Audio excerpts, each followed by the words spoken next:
ఇందిరమ్మ ఇండ్లకు ఇసుకేది? ఇందిరమ్మ ఇండ్లకు ఇసుక సమస్య. ప్రభుత్వమేమో గొప్పలు.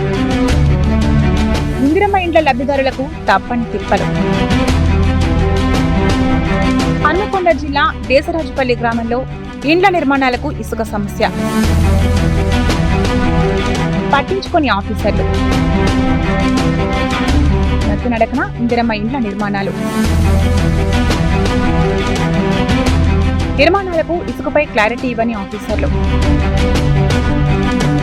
పొరుగు మండలాల నుండి వేల రూపాయలకు ఇసుక కొనుగోలు. ఇదే అదునుగా ఇష్టారాజ్యంగా ఇసుక వ్యాపారం. చెక్ పోస్ట్ ఏడపాయే. పోలీసుల చర్యలు ఏమాయే? ఒక్కో ట్రిప్పుకు 4,000 రూపాయలు వసూలు. ఇట్లయితే ఇండ్లు నిర్మించడం కష్టమే అంటున్న లబ్ధిదారులు.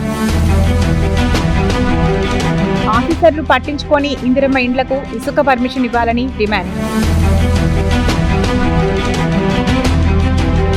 ఇండ్ల నిర్మాణానికి ఇసుక రాకుంటే పైలట్ ప్రాజెక్టులో ఇండ్ల నిర్మాణం జరిగేనా?